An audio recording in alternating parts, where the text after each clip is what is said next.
I thought the trust meeting would be the period at the end of a long, exhausting sentence, a chance to pay off my student debt and finally exhale.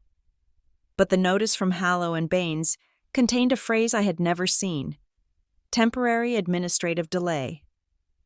When I walked into that sterile conference room and saw my sister's eyes hard as flint, I realized I was not there to receive an inheritance. I was there to fight for it. The envelope was heavy, cream-colored, and felt expensive in my hands. It was the kind of stationery that whispered of old money in quiet rooms where people spoke in hushed tones about equity and yield. But when I slid my finger under the flap and pulled out the single sheet of folded paper, the words were not quiet. They were screaming at me in polite, corporate type: Hallow and Baines Fiduciary Services. I stood in my kitchen, the morning light filtering through the window I had been meaning to fix for 6 months. The caulk was peeling, letting in a draft that chilled my fingers as I held the letter.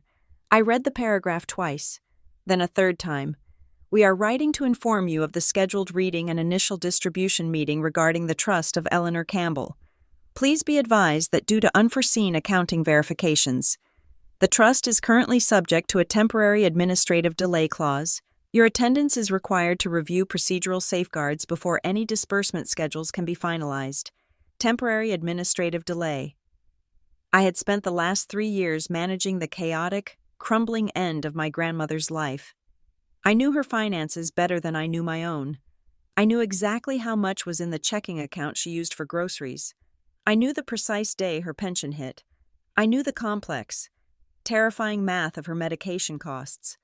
I had balanced her checkbook on Sunday afternoons while she slept in the recliner, the television humming with the low drone of golf tournaments she did not watch. There was no reason for a delay. Grandma was meticulous. She labeled her spices. She kept her receipts in a terrifyingly organized accordion file. A delay meant something was wrong, or someone was making it wrong. I put the letter down on the counter, right next to a stack of unpaid bills I had been mentally assigning to the inheritance I was now told might be delayed. Student loans, the credit card I had maxed out to pay for the emergency plumbing repair last winter, the car insurance that was creeping up. I had thought this meeting would be the moment I could finally breathe. I had thought it would be the period at the end of a long, exhausting sentence. Instead, it felt like the opening bracket of a new, complicated clause. I dressed carefully for the meeting. I chose a navy blazer that made me look more solvent than I was, and a pair of heels that clicked with authority. I needed the armor. I was not just going to meet a trustee. I was going to meet my sister, Marin, who had not visited Grandma in the last 6 months because she was finding herself, Marin, who called on birthdays and holidays with breathless, dramatic excuses about why she could not come over.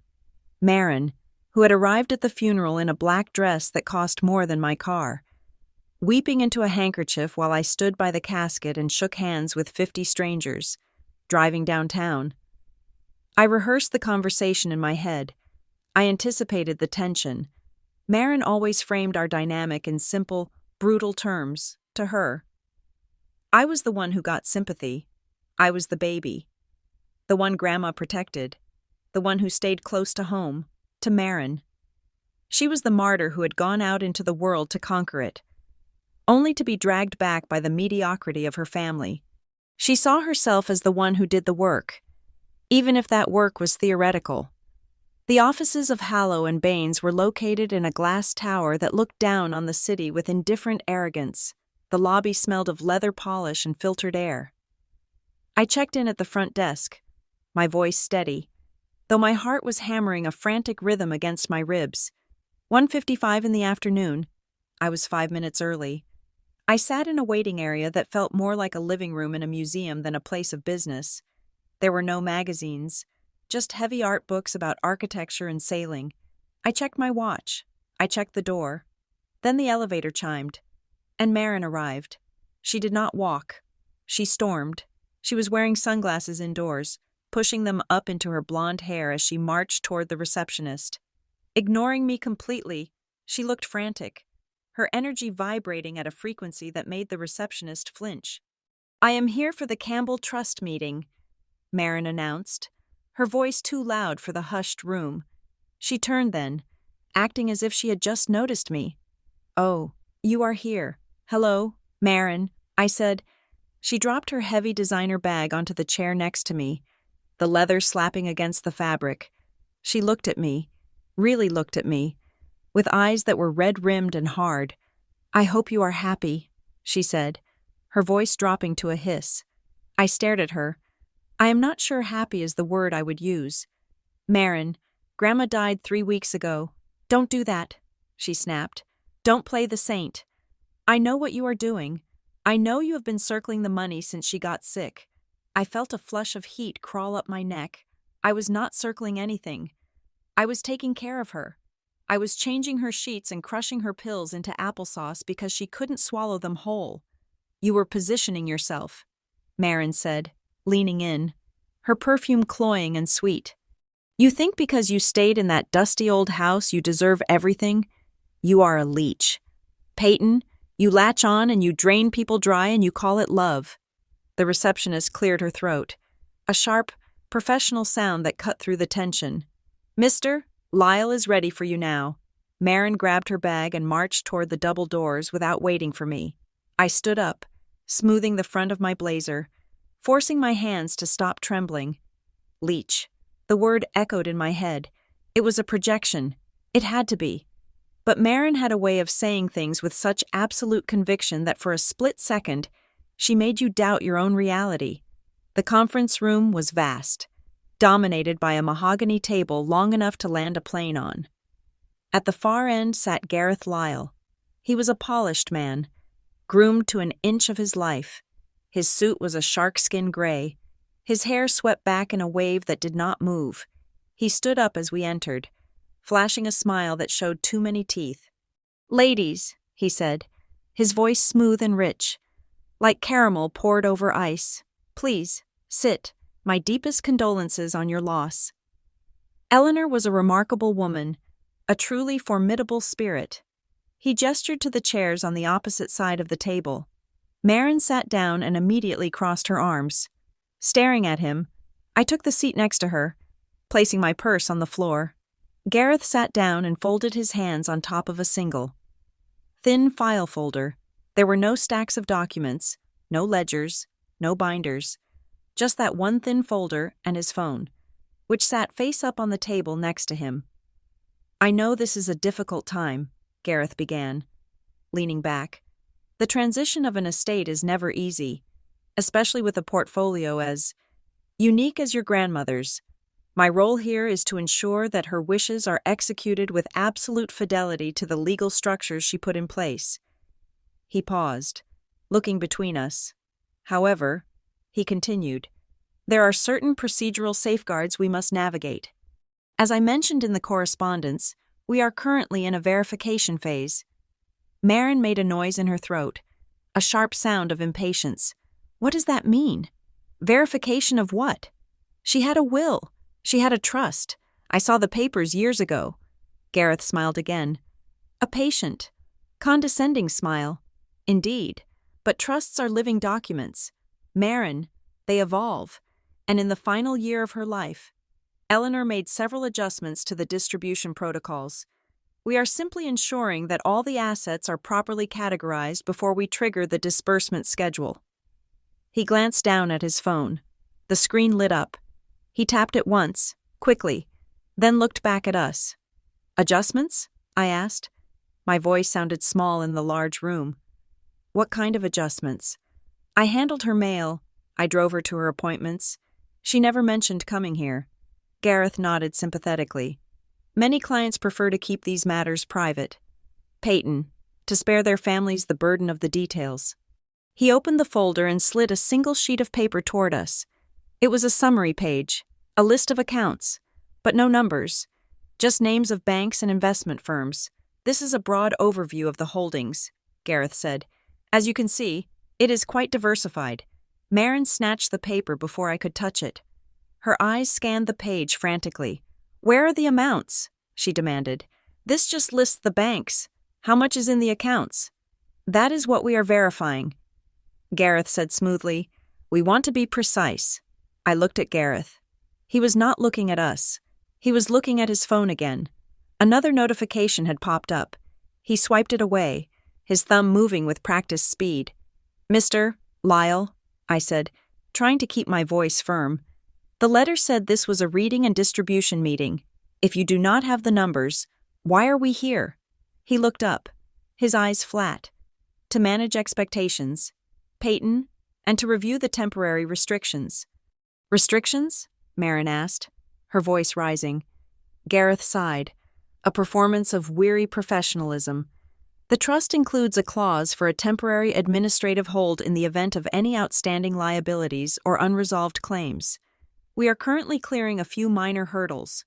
It is standard procedure. Nothing to be alarmed about." I looked at my watch. It was 2:10. We had been in the room for 15 minutes. Gareth caught the movement. "I know your time is valuable," he said, standing up abruptly. "I wanted to touch base personally to assure you that we are moving as fast as possible. I have scheduled a follow-up for next week when we should have the final certifications." He was ending the meeting. "Wait," I said, staying seated. "You said there were adjustments. Can we see the documents that authorize those adjustments?" "If she changed the trust, there must be a signature, a date." Gareth paused. He looked annoyed. Just for a second, before the mask slipped back into place. "Those documents are part of the internal working file. Peyton, they are not typically distributed until the accounting is closed. It prevents confusion." "Confusion?" Marin laughed, a harsh, barking sound. "You are hiding something. She gave it to you, didn't she?" She looked at me with venom. "You got her to sign something when she was on those pain meds. You got her to sign it all over to you." I stood up. "Marin, stop. I didn't—" "She definitely did," Marin shouted, standing up to face Gareth. "I want to see the distribution triggers. I know they exist. The trust says she gets nothing if she contests the will. Right? Is that what this is?" Gareth held up a hand. "Please, Marin, calm down. No one has received anything yet. This is simply a processing delay." I looked at the table. The thin packet Marin was holding was missing pages. I could see the staple holes were loose, as if the document had been thicker at some point. "May I have a copy of that?" I asked, pointing to the summary. Gareth hesitated. He looked at the door, then at his watch. "Actually, I can email you a digital copy. It is more secure. I want this copy," I said, reaching out. Marin pulled it away. "I am keeping this," she said. Gareth checked his watch again. 2:15. "I have another appointment waiting," he said, ushering us toward the door. "I apologize for the brevity, but these intake meetings are scheduled in tight blocks to maximize efficiency." Tight blocks, as we walked out. I glanced at the digital scheduler mounted on the wall next to the conference room door. It listed the room's bookings. 2 o'clock. Campbell Trust. 2:30. Blank. 3 o'clock. Blank. There was no one waiting. The office was quiet. He had scheduled us for 30 minutes because he never intended to answer questions. He intended to stonewall us and get us out. Marin marched ahead of me, clutching the summary sheet like a weapon. She turned at the elevators. "You are not going to win." "Peyton," she said, her voice trembling, "I know you think you are smart. I know you think you are the good one. But I carried this family for years before you ever stepped up. I deserve this." The elevator doors opened, and she got in. I did not follow her. I told her I would take the next one. I needed a moment away from her suffocating anger. I walked back toward the reception desk, pretending to look for a restroom. The receptionist was on the phone, her voice low. She did not see me standing near the large potted fern that shielded the hallway. "Yes, Mr. Lyle just finished with them." She was saying, "No, he didn't give them the full packet. The foundation file still isn't clean. He is worried the sister might dig." My breath hitched. The foundation file. The receptionist paused, listening to the person on the other end. Then she turned her head and saw me. Her eyes went wide. She clicked the phone off immediately. "Can I help you find your way out?" "Ms. Campbell?" she asked, her voice overly bright. "No," I said, forcing a smile. "I just turned around. I found the exit. I walked to the elevator." my legs feeling like they were made of wood. Foundation file. Grandma didn't have a foundation. She donated $50 a year to the local animal shelter and $20 to the public library. She thought big charities were scams. She used to say, "If you want to help someone, hand them the cash." I got into my car in the parking garage and just sat there for a long time. The smell of the underground concrete and exhaust fumes felt grounding. I gripped the steering wheel. Something was happening. Something big. Marin thought I was stealing the money. Gareth Lyle thought he could wave me away with big words and a shiny suit. But they had both made a mistake. They thought I was just the granddaughter who made tea and fluffied pillows. They forgot that for 3 years, I was the one who read the fine print on every hospital bill. I was the one who fought the insurance companies for every dime of coverage. I was the one who sat on hold for 4 hours to correct a billing error of $12. I put the car in reverse and drove home. My house, technically Grandma's house, though she had left it to me in the will, a point of contention that Marin had never forgiven, was quiet. It smelled of lemon polish and old paper. I walked into the study, the room where Grandma had spent her final months. Her desk was exactly as she had left it. I had not had the heart to clear it yet. I sat down in her chair. It still creaked the way it always did. I opened the bottom drawer and pulled out the binder. It was a simple blue 3-ring binder. She had used it to track her household expenses. Every tab was labeled in her precise, cursive script. Utilities, taxes, garden. I flipped through the pages. Receipts taped to white paper. Totals calculated to the penny. This was who she was. She did not lose things. She did not have administrative delays. I turned to the back of the binder, where she kept her notes. There, tucked into the plastic sleeve of the final page, was a small index card. I pulled it out. It was dated 4 years ago. "If they rush you, slow them down." I stared at the words. It was her handwriting. But who was they? The doctors? The lawyers? Grandma had been sharp until the very end. She had seen things coming. She had warned me about the roof leaking before it happened. She had warned me that Marin would come back when the money ran out. If they rush you, slow them down. Gareth Lyle had rushed us. He had booked a 30-minute meeting. He had checked his phone constantly. He had pushed us out the door. I turned on my computer. I needed to see what he had sent. My inbox pinged. An email from Gareth Lyle. Subject: Meeting recap and next steps. I opened it. Dear Peyton and Marin, thank you for coming in today. To recap our conversation, we agreed that the distribution timeline will be extended by 60 days to allow for the final tax clearance on the estate. As discussed, attached is the preliminary asset schedule we reviewed in the meeting. I frowned. 60 days? He hadn't said 60 days. He had said temporary administrative delay. He had said he would follow up next week. And as discussed, we hadn't discussed anything. He had monologued, and Marin had screamed. I clicked on the attachment. It was a PDF. I opened it. It was a single page. But it wasn't the page he had shown us in the meeting. The list of banks was different. 2 of the investment accounts were missing. And there was a new line item at the bottom. Management fee. Hallow Baines. Recurring. I sat back, my heart thumping. He was changing the narrative. He was creating a paper trail of a meeting that hadn't happened the way he was documenting it. If I didn't contest this now, in 2 months, this email would be the official record. I took a screenshot of the email, then I took a screenshot of the attachment. I opened a new folder on my desktop and named it Evidence.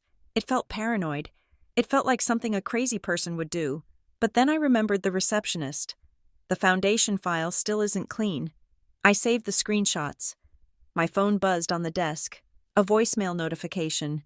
It was Marin. I stared at the phone. I didn't want to listen to it. I wanted to go to sleep. I wanted to pretend that today had just been a bad dream. But the note on the desk caught my eye. If they rush you, slow them down. Listening was slowing down. Listening was gathering information. I pressed play. Marin's voice filled the quiet room. She sounded wet, as if she had been crying. But there was a jagged edge to it. Pay, pick up the phone, a pause, a sniffle. I am drowning. Pay. You don't understand. I have people calling me. I need this to be settled. You have to stop asking questions. You are making him mad. If you make the trustee mad, he can hold it forever. Her voice shifted then. The sadness evaporated, replaced by cold steel. You don't deserve a cent, you know. You lived there for free. You ate her food. You used her heat. You have already spent your inheritance living off her like a parasite while I was out here trying to build a life. Don't ruin this for me.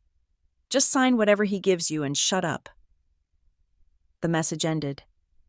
I sat in the silence of the house that Marin claimed I had mooched off of. She didn't know about the nights I sat up holding Grandma's hand while she cried from the pain. She didn't know about the diaper changes. She didn't know about the sheer, crushing loneliness of watching someone you love fade away by the inch. Marin thought this was about money. She thought it was about who got the check. But as I looked at the binder, and the screenshots, and the silence of the empty house, I realized it wasn't about the money at all. It was about the story. Marin wanted to be the hero who sacrificed everything. She wanted to be the good daughter who was wronged by the system. And to be that hero, she needed me to be the villain. She needed me to be the Leech. And Gareth Lyle? He needed us to be distracted. He needed us fighting each other so we wouldn't look at him. I picked up the index card again. If they rush you, slow them down. I picked up my phone. I didn't call Marin back. I opened my email and hit reply to Gareth Lyle. Dear Mr. Lyle, your recap contains several inaccuracies regarding today's meeting. We did not agree to a 60-day extension. You stated the delay was for verification, not tax clearance. Furthermore, the attachment you sent is not the document you presented in the meeting. Please send the correct document immediately. I will not be signing any waivers until I receive a full accounting. I hit send. My hand was shaking. I had just declared war on the man holding the keys to my future. I had just drawn a line in the sand against my own sister. I checked the time. 7:45 in the evening. Outside, the wind was picking up, rattling the loose window frame. I went to the kitchen drawer, found a tube of caulk, and walked over to the window. I wasn't going to pay someone else to fix it. I was going to fix it myself. And then I was going to fix everything else. The morning sun hit the unwashed dishes in my sink with a brightness that felt judgmental. But I ignored it. I sat at my kitchen table, my laptop open, staring at the reply from Gareth Lyle. I had spent 2 hours the previous night crafting a request that I thought was airtight.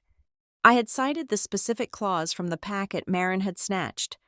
Clause 4A, regarding the beneficiary's right to review asset allocation prior to distribution. I had used legal terms I looked up online. I had felt smart. Gareth's reply had arrived at 8 in the morning, and it took 10 seconds to dismantle my confidence. Dear Ms. Campbell, we are in receipt of your request regarding the operational ledgers of the estate. Please be advised that such granular documentation is not routinely provided to beneficiaries at this stage of the administrative process. These internal records remain under the purview of the trustee to ensure the integrity of the valuation period. We may share selected summaries later at the trustee's discretion. Once the final tax positions are solidified, at the trustee's discretion, it was a polite way of saying, I hold the cards, and you will see only what I want you to see. I read the email again, looking for a crack, but it was smooth, corporate marble. He was stonewalling me.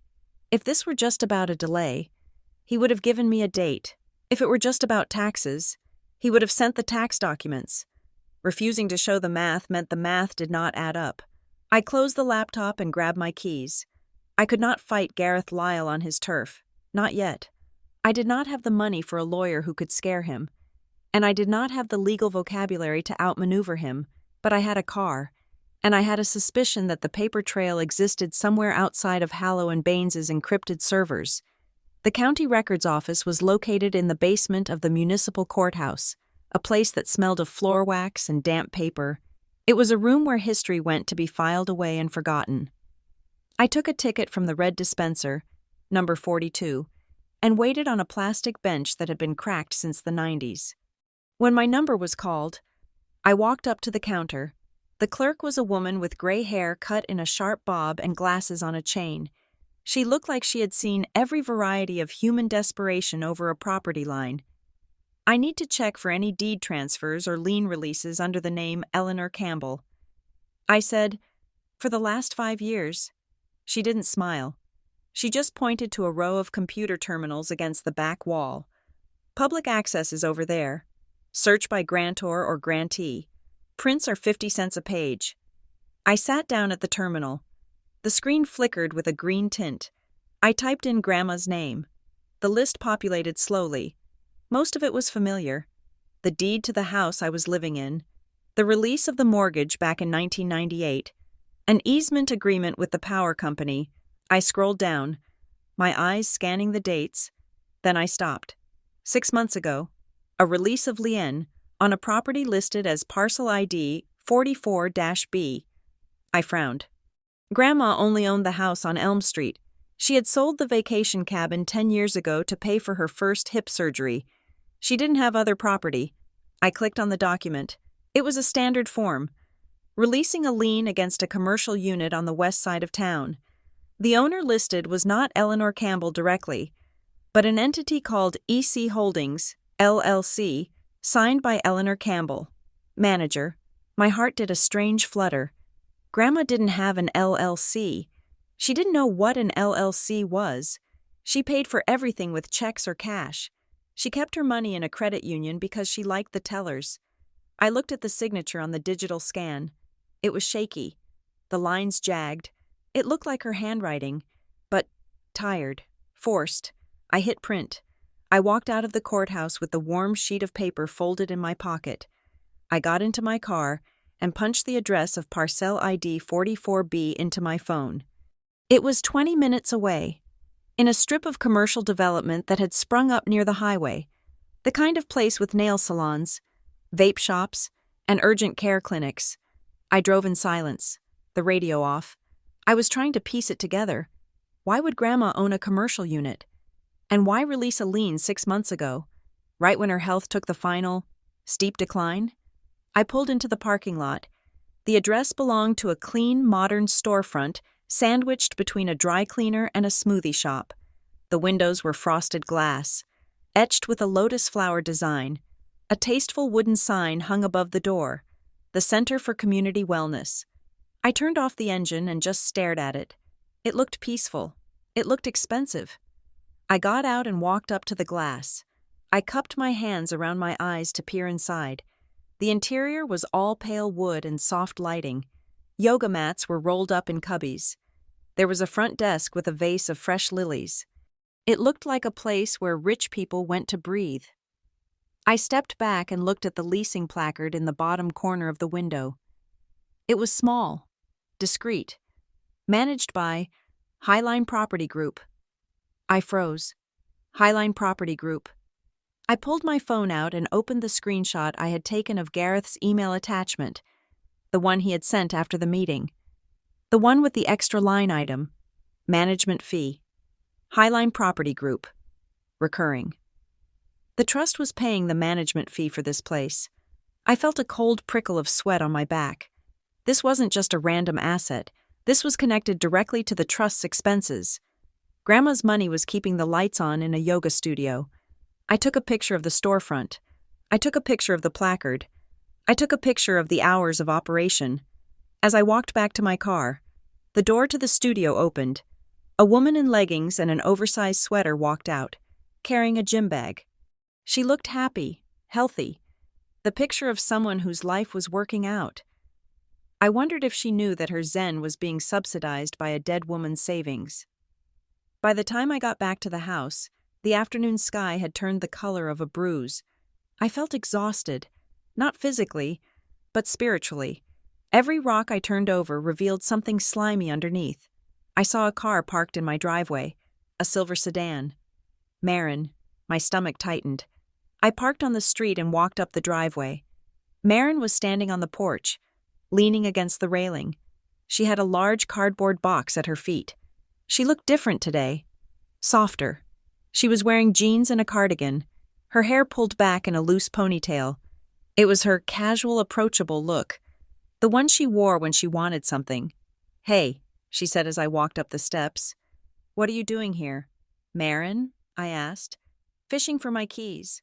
I was not in the mood for the performance. "I brought some things," she said, gesturing to the box.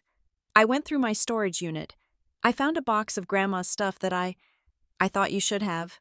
I paused. "Key in the lock. Since when do you share?" "Since I realized we got off on the wrong foot yesterday," she said. Her voice was steady, reasonable. "Look, Peyton, I know I came in hot. I was stressed. The meeting. Gareth. It all just felt like a lot. I wanted to extend an olive branch. I opened the door and walked inside. She picked up the box and followed me. She set the box on the kitchen table. It was an old moving box, the cardboard soft at the corners. "I didn't want to keep it all," she said. Opening the flaps, it didn't feel right. I looked inside. It was a jumble of nostalgia. A knitted afghan I remembered Grandma making while watching soap operas. A ceramic bird that used to sit on the windowsill. A stack of Reader's Digest magazines from 1999. It was junk. Sentimental junk. But junk. "Thank you," I said, keeping my voice neutral. I started sorting through it. My hands moving automatically. I lifted the afghan. I moved the magazines. I was looking for something specific. Grandma had a system. She wrote everything down, not just expenses. She kept journals, small, spiral-bound notebooks where she wrote down the weather, who visited, what she ate, and what she worried about. She had dozens of them. They were her external brain. When she died, I couldn't find the notebooks from the last 2 years. I had assumed they were lost in the chaos of the hospital transfers. I reached the bottom of the box. No notebooks. I looked up at Marin. She was watching me. Her face was composed, a mask of sisterly concern, but her eyes were tight. "Where are the notebooks?" I asked. "What notebooks?" she asked. Too quickly. "The blue spiral ones," I said. "She wrote in them every day. Marin, you know that. She called them her day books. There should be at least 4 or 5 from the last few years." Marin laughed. It was a light, tinkling sound that sounded like glass breaking. "Oh, Peyton, you always think everything is a clue. They were just scribbles, grocery lists. I probably threw them out when I cleared out the spare room last year." "You threw them out?" I asked, my voice rising. "They were trash. Pay, old paper. Why do you care? Do you think she wrote a secret map to buried treasure in the back of a grocery list?" Her eyes flickered. Just a tiny twitch of the eyelid. She was lying. She didn't throw them out. She had them. Or she had destroyed them because they contained something she didn't want me to see. I closed the flaps of the box. "Thank you for the afghan." "Marin," I said, "I have a lot of work to do."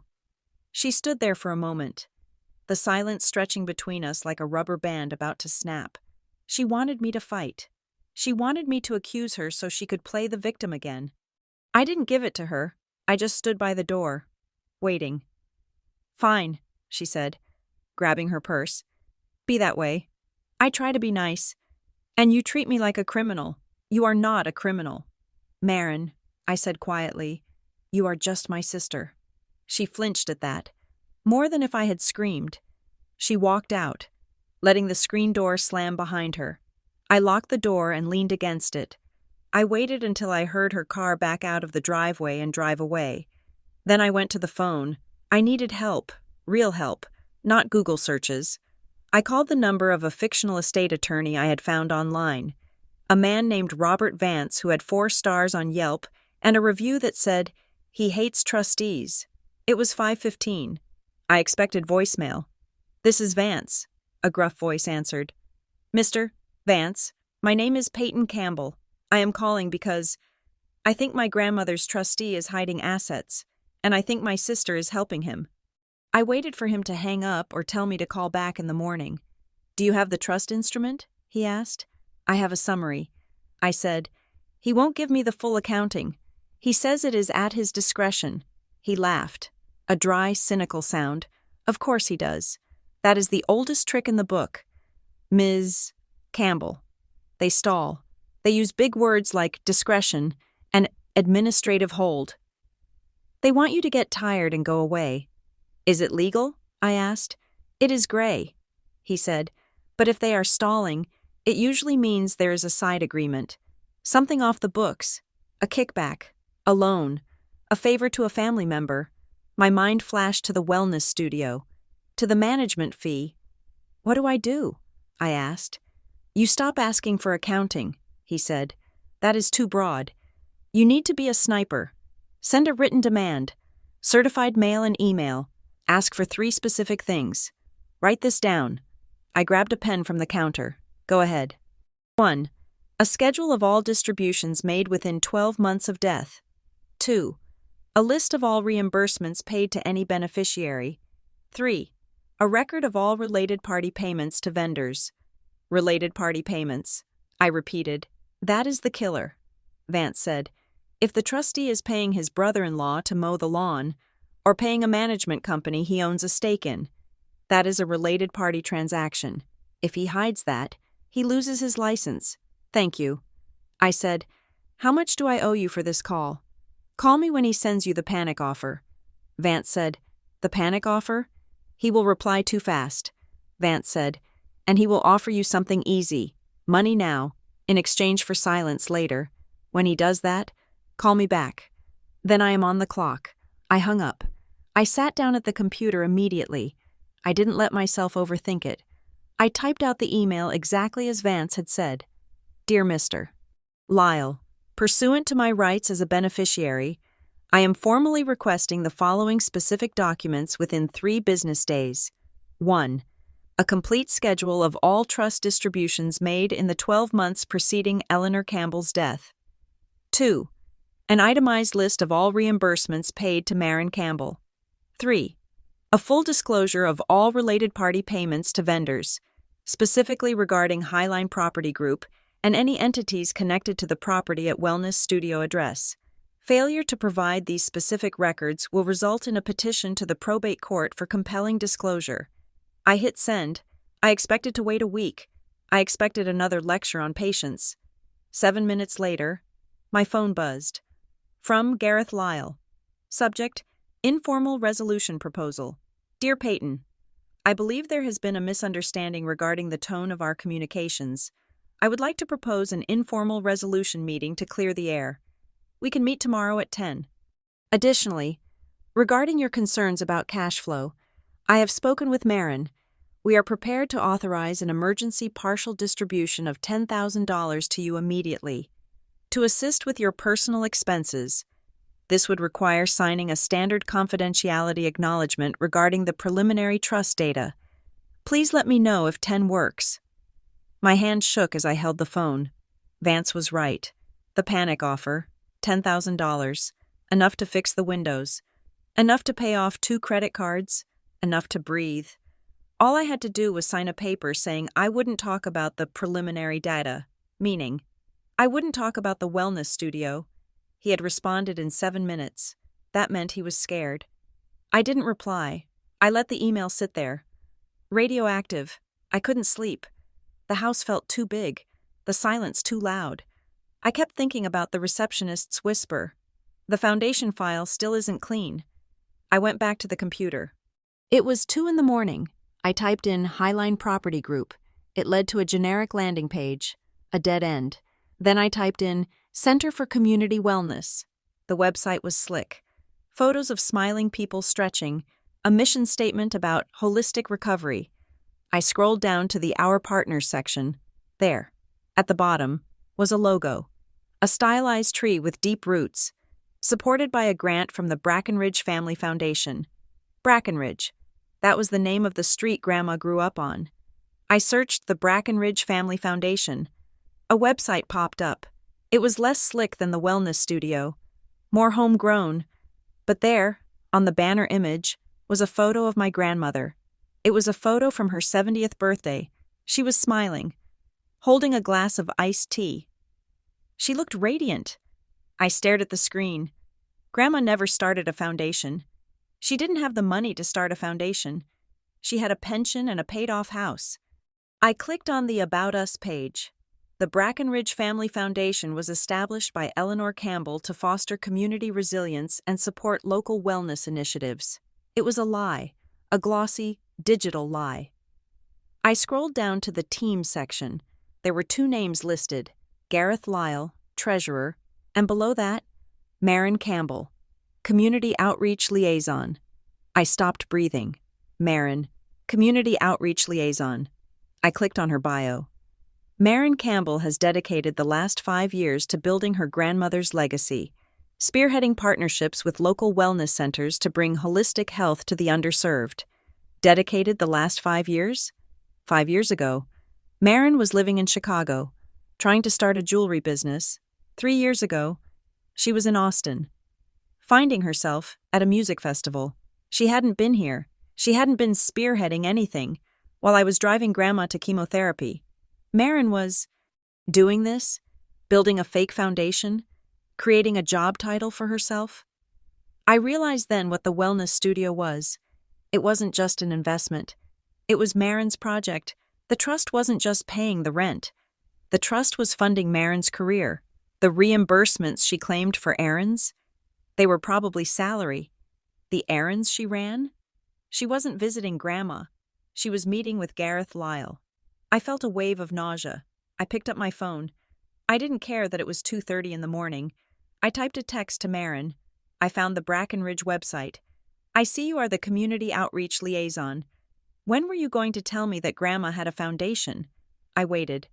The 3 dots appeared almost instantly. She was awake too. You are spinning out. Peyton, go to sleep, I typed back. Is that why the notebooks are gone? Because she wrote down that she didn't want this? Did she even know? Maren? Or did you set this up while she was dying? My phone rang. It was Maren, I answered. How dare you? She hissed. Her voice was unrecognizable. It was pure, distilled rage. How dare I asked. Maren, you are listed as an employee of a foundation I never heard of. You are taking money from a wellness studio the trust is paying for. It is her legacy, Maren screamed. It was a sound that made me pull the phone away from my ear. You don't understand anything. You think her legacy was sitting in that dark house watching TV? She wanted to do something that mattered. I built that for her. You built it for yourself. I said, my voice cold and steady. You built yourself a job, Maren, and you used her money to do it. Don't you ruin this, Maren said. Her voice dropped to a terrifying whisper. You have always been jealous. You have always wanted to be the only one she loved. But she trusted me with her vision. She trusted me. If you touch this, if you expose this, you are destroying everything she worked for. She didn't work for a yoga studio. Maren? She worked for 40 years as a librarian. You are a child. Maren spat. A jealous, petty child. Go ahead. Try to take it down. See what happens. Gareth will bury you in legal fees until you are living in your car. She hung up. I sat in the dark, the phone warm in my hand. I looked at the picture of Grandma on the screen. Her smile looked different now. It didn't look happy. It looked captured. Maren had rewritten history. She had taken the messy, real, difficult woman who was our grandmother and turned her into a mascot for a tax shelter. I realized then that the inheritance wasn't a check waiting to be cut. It wasn't a pot of gold at the end of a rainbow. It was a stage, a set. Gareth Lyle was the director. Maren was the lead actress. And I was the audience member who had wandered backstage and seen the ropes and pulleys holding up the scenery. They had been rehearsing these lines for years. Procedural safeguards, community legacy, administrative delay. But they had forgotten one thing. The audience can boo. I lay down on the couch, pulling the Afghan Maren had given me, the Afghan Grandma had actually made, over my legs. I didn't sleep. I lay there watching the shadows move across the ceiling, replaying Gareth's soothing tone and Maren's fury. I wasn't going to sign the confidentiality agreement. I wasn't going to take the $10,000. I was going to burn the theater down. I walked into Hallow and Baines for the second time, but the fear I had felt the day before was gone. In its place was a cold, hard knot of resolve. I was not wearing my blazer this time. I was wearing jeans and a sweater. Clothes that said I was not trying to impress anyone. I was just there to get the truth. Gareth Lyle was waiting in the conference room. The table was set with a pitcher of water and 3 glasses, but there was no paperwork in front of him, just a single, crisp envelope, the panic offer. "Peyton," he said, standing up. He did not smile this time. His face was composed, but there was a tightness around his eyes that had not been there yesterday. "I am glad you could make it. I believe we can put this unpleasantness behind us quickly." He gestured to the chair. I sat down, but I did not pull my chair in. I stayed back, creating distance. "Where is Marin?" I asked. "She is running a few minutes behind," Gareth said, waving a hand dismissively. "Traffic, but we can get started on the preliminaries." He slid the envelope across the mahogany table. It stopped inches from my hand. "As I mentioned in my email," Gareth said, his voice dropping to a confidential register, "the trust is prepared to authorize an emergency distribution of $10,000. We understand that grief can be financially disorienting. This is a gesture of good faith." I looked at the envelope. I did not touch it. "And the condition?" I asked. "Standard confidentiality," Gareth said smoothly. "You simply acknowledge that the preliminary data, the incomplete data, you saw is not for public discussion. It protects the estate's value.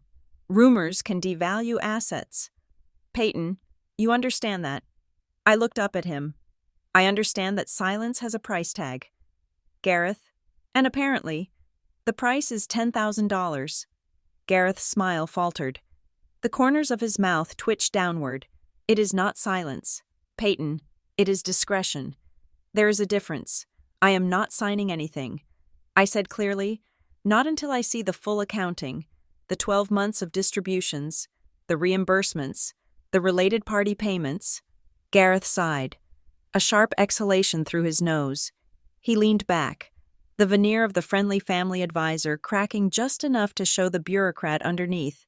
"We are trying to help you," he said, his voice harder now. "But if you insist on a forensic audit of every paperclip, we will need to bring in compliance." He tapped his laptop. The large screen on the wall flickered to life. A video feed appeared. A woman sat in a beige room, wearing a beige suit.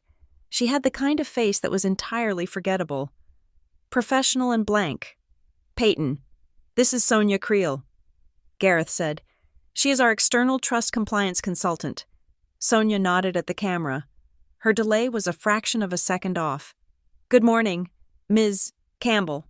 My role is to ensure that all inquiries adhere to industry standards regarding fiduciary privacy." "Industry standards," I repeated. "Correct," Sonia said.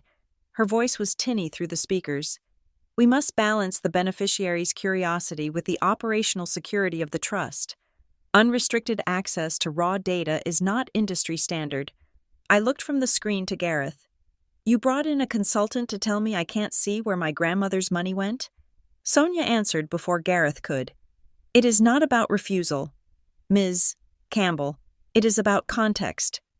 We can release the data once it has been scrubbed for sensitive third-party information." "How long does scrubbing take?" I asked. "It is a variable timeline." Sonia said. I looked at the screen. "Sonia, you are a compliance consultant. Can you tell me the date my grandmother died?" Sonia blinked. There was a pause. "November 12th, she said. "It was on the death certificate." "Okay," I said. I pulled a folded piece of paper from my pocket. It was the printout of the summary Gareth had tried to take back during the first meeting, the one Marin had snatched, which I had managed to photograph before she hid it. I looked at Gareth. "Then can you explain this?" I slid the photo across the table. On the third line, there was a distribution labeled medical reimbursement. Urgent care. The amount was $4,000. The date of authorization was November 14th, 2 days after she died. I said. Gareth looked at the paper. He did not flinch, but his fingers curled into his palm. "That is a processing timestamp," he said quickly. "The expense was incurred before death. The system simply batched the approval later." I shook my head. "No, Gareth, I know your system. I looked up Hallow & Baines' software vendor last night. The authorization timestamp is generated when the trustee enters the digital signature. You signed off on a medical reimbursement 2 days after the patient was dead. Who were you reimbursing? Sonia's voice cut in from the speaker. Timestamps are often subject to server latency. It is an industry standard anomaly. An anomaly, I said. $4,000 is a lot of money for an anomaly. The door to the conference room burst open. Marin stood there. She was wearing black, a dramatic, flowing dress that looked like something a widow would wear in a period film. She looked frantic, her hair slightly disheveled. "I am sorry," she cried out. Breathless, she rushed to the table and dropped her bag. "I couldn't find parking. I have been driving around the block for 20 minutes. I am so overwhelmed." She looked at me, her eyes filling with instant, convenient tears. "Hi, Pei," she whispered. "I am sorry about last night. I miss her so much." She sat down and put her head in her hands, her shoulders shaking. It was a masterclass. It sucked the oxygen right out of my interrogation. Gareth relaxed visibly. The tension shifted from his fraud to Marin's grief. I watched her. I didn't reach out. I didn't offer a tissue. "Marin," I said. She looked up. Mascara smudged artfully under one eye. "Why are you being so cold?" she asked. "We are here to resolve this. Why do you have to make everything a fight?" "I am not fighting." "Marin, I am asking about the money you took." Marin gasped. She looked at Gareth, then at the screen where Sonia watched with a blank expression. "I didn't take anything," Marin shouted, her voice rising to a shriek. "I was the one who was there. I was the one paying the bills when her account was frozen. I paid for the groceries. I paid for the nurses." I leaned forward. "You paid for the nurses?" "Yes," Marin said. "For months. I put it all on my credit card. That is why I have debt. Peyton, because I was taking care of our family while you were doing whatever you were doing. I was living in the house. Marin, I saw the nurses. They were paid by check from Grandma's account. I wrote the checks. She signed them." Marin's face went red. "There were extra expenses. Supplies, gas, food." "Okay," I said calmly. I looked at Gareth. If she paid for them, there must be receipts, invoices, credit card statements submitted for reimbursement. Gareth cleared his throat. "As I said, the documentation is under review. Show me one." I said to Marin, "Show me one receipt for $4,000 from November." Marin glared at me. Her grief evaporated, replaced by the same cornered animal look I had seen in her driveway. "You don't believe me? You think I am lying? I think you are confused." I said, "I think you are remembering a version of events that didn't happen." Marin stood up, slamming her hands on the table. "You are attacking me. Gareth, she is attacking me." Sonia's voice floated down from the wall. "Perhaps we should take a brief recess. Emotions are running high. It is industry standard to allow a cooling-off period during mediation."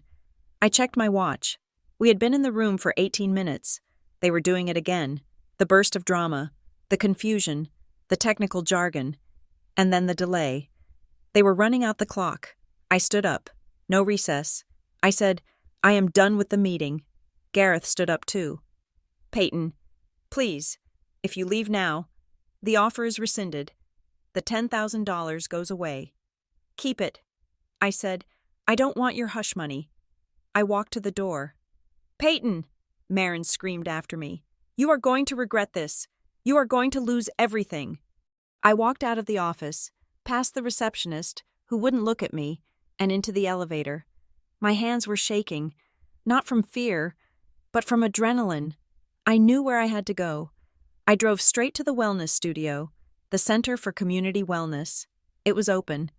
I parked in the lot and sat for a moment, watching the customers go in. They looked peaceful. They carried yoga mats and water bottles. They had no idea they were walking into a crime scene. I got out of the car and walked in. The air inside smelled of lavender and money. Soft ambient music played, wind chimes and flowing water. The girl at the front desk was young, maybe 22, with bright eyes and a smile that seemed genuine. "Hi, Welcome to the center, she chirped. Are you here for the 11 o'clock restore class? No, I said, smiling back. I am actually just looking around. My sister told me about this place. She said it was special. It is amazing, the girl said. We have the best energy here. Feel free to look around. I walked past the desk into the hallway. The walls were lined with black and white photos in expensive frames.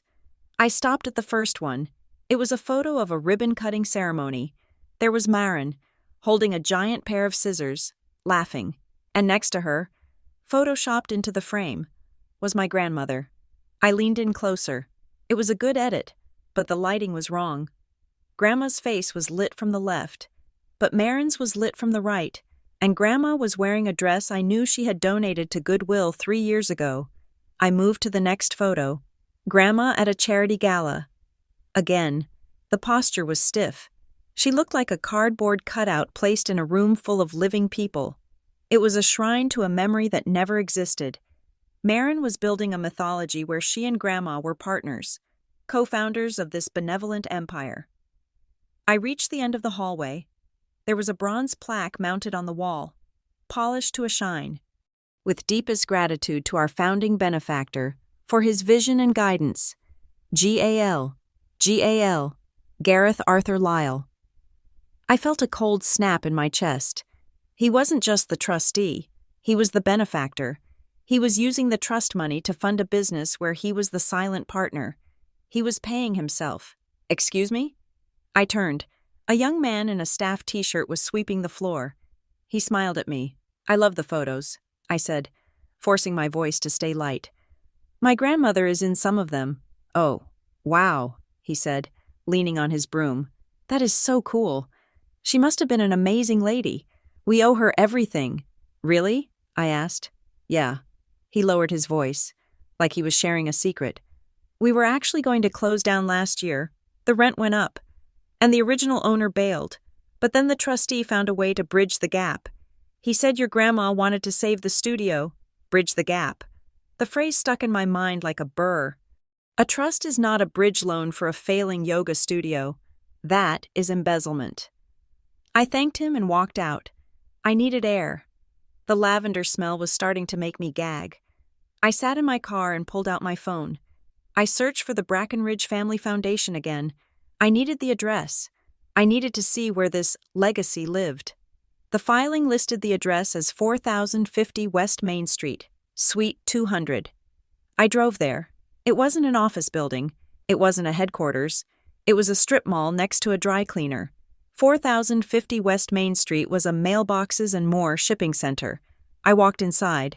The bell on the door jingled. The walls were lined with hundreds of small metal boxes. I walked down the rows. Box 200. It was tiny. A 3-inch by 5-inch metal coffin for mail. Through the little glass window, I could see it was stuffed full of envelopes, junk mail, bank statements. This was the foundation. It wasn't a building. It wasn't a team. It was a rented mailbox costing $20 a month. I went back to my car and opened the PDF of the foundation's annual filing on my phone. I zoomed in on the signature page. Eleanor Campbell, President. I looked at the signature. I knew my grandmother's hand. I knew the way she looped her L's and the way she crossed her T's with a sharp, decisive slash. This signature was shaky, but not the shakiness of age. It was the shakiness of hesitation. The line weight was too even, like someone drawing a picture of a signature rather than writing it. There were tiny pauses in the ink flow, little pools where the pen had rested too long. It was a tracing. I felt the blood drain from my face. They hadn't just manipulated her, they had forged her name. I drove home, but I couldn't go inside. The house felt compromised. I felt like I was being watched. I parked down the street and called a number I had been saving. It was a nurse named Sarah. She hadn't been Grandma's primary nurse, but she was a friend of a friend who had worked the night shift at the hospice center where Grandma spent her final week.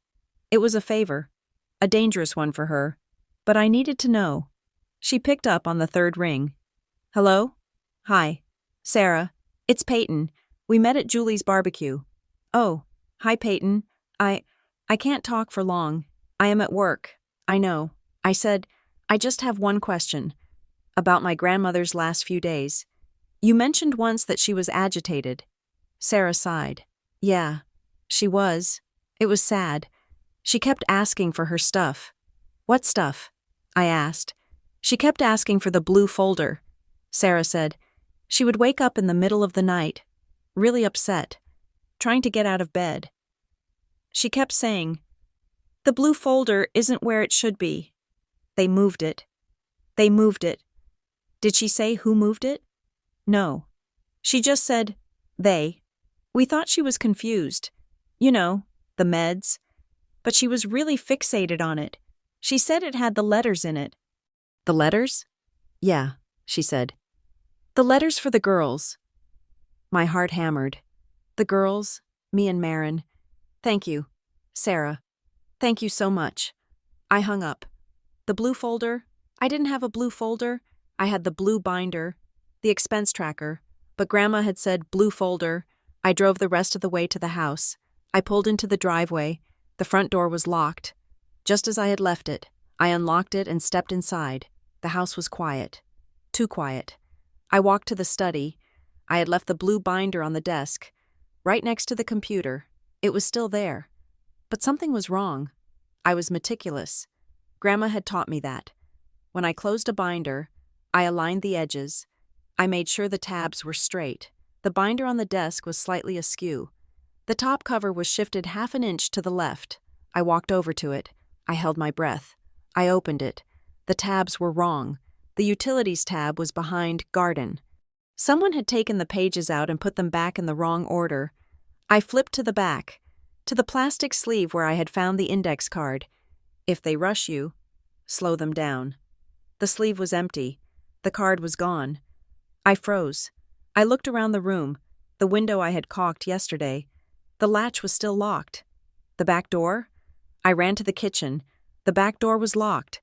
But then I saw it, on the floor, near the pantry. A small scuff mark, a smear of mud. It was fresh. It had rained this morning. Someone had been here. Someone had a key. Marin. She still had her key from 10 years ago. She had never given it back. I backed out of the kitchen. I backed out of the house. I stood on the front lawn, my chest heaving. They weren't just fighting me in lawyers' offices anymore. They were coming into my home. They were stealing evidence. They knew I was getting close. The index card was gone. But I had memorized it. If they rush you, slow them down. But there was something else Sarah had said. She said it had the letters in it. The binder didn't have letters. It only had the index card. Grandma was looking for a blue folder, not a binder. I thought about the box Marin had brought over, the sentimental box, the one she said she had curated. I had looked through it quickly. I had seen the Afghan, the ceramic bird. I hadn't looked inside the lining of the old suitcase that was at the bottom of the box. I ran back to my car. I didn't want to stay at the house. I needed to go somewhere safe. I needed to think. But as I put the key in the ignition, I looked at the house again, my grandmother's house. If I left, they won. I took the key out. I got out of the car. I walked back to the front door. I went inside. I went to the hardware drawer in the kitchen. I took out a screwdriver. I went to the front door and started unscrewing the lock. I was going to change the locks. I was going to install a camera. And then I was going to find the blue folder. The deadbolt cost $45 at the hardware store. It was made of brushed nickel and promised maximum security on the packaging. I sat on the floor of my entryway, a screwdriver in my hand, surrounded by wood shavings, the old lock, the one my grandmother had turned with her arthritic fingers for 30 years, lay on the floor like a pulled tooth. I was not crying. I was not shaking. I was working. Changing the locks is a specific kind of violence. It is an admission that the people who have keys are no longer the people you trust. It is the physical act of cutting a cord. As I tightened the screws, feeling the metal bite into the wood, I felt a strange, cold calm settle over me. I was done being the confused little sister. I was done being the griever who could be patted on the head and sent away with a check. I installed a small, wireless camera above the doorframe. It was discreet, a black eye no bigger than a golf ball. I synced it to my phone. Now, I would know. For the next 3 days, I lived like a monk in a fortress. I went to work. I was a freelance copy editor, which meant I could work from home. And I edited manuscripts about gardening and historical romance while my own life turned into a thriller. I ate simple meals. I slept with my phone on the nightstand. I did not call Marin. I did not email Gareth. I waited for the lawyer. Robert Vance was as good as his word. He drafted the formal demand letter, and I read it over before he sent it. It was beautiful. It was devoid of emotion. It did not ask why or how. It simply demanded, pursuant to State Probate Code Section 460, the beneficiary hereby demands production of the following. 1. The complete general ledger for the trust for the fiscal year ending December 31st. 2. All correspondence, digital and physical, between the trustee and any representative of the Brackenridge Family Foundation. 3. A full accounting of all payments made to Highline Property Group and Avery Consulting. We sent it on a Tuesday morning. Gareth Lyle did not respond in 7 minutes this time. He took the full statutory limit of 48 hours. When the email arrived, it didn't contain a polite note. It contained a Dropbox link. Subject: Requested disclosures. I clicked the link. It was a data dump. There were 19 folders. Inside the folders were hundreds of PDF files. Most of them were scans of bank statements from 10 years ago. Some were utility bills for the house from before I was born. There were receipts for garden mulch. There were tax returns from the 1990s. It was a haystack designed to bury the needle. He wanted me to open 3 files, get a headache, and give up. He wanted me to look at the volume of paper and decide that $10,000 was a fair price to make it stop. I made a pot of coffee. I sat down at my desk. I opened the first file. I spent 6 hours that night just renaming files. Bank statement. January 2000. Electric bill, March 1998. I moved the irrelevant files into a folder marked Noise by 2 a.m. My eyes were burning. I was staring at a credit card statement from the trust's primary account, dated 3 months ago. I scanned the line items: Office Depot, Starbucks, CVS Pharmacy. Then I saw it. Recurring payment. Avery Consulting Group, $2,500. I searched the document for Avery. It appeared every month for the last year. $2,500, $30,000 a year. I opened a new tab and searched for Avery Consulting Group. There was no website. There was a corporate filing with the Secretary of State. I pulled it up. The principal address for Avery Consulting Group was listed as 4409 River Road. Suite B? I frowned. I knew that address. I pulled up the photo I had taken of the leasing placard in the window of the wellness studio, managed by Highline Property Group. I zoomed in on the fine print of the placard. Highline Property Group, 4409 River Road, Suite B. They shared an office, or more likely, they were the same person. I felt a surge of adrenaline that banished my fatigue.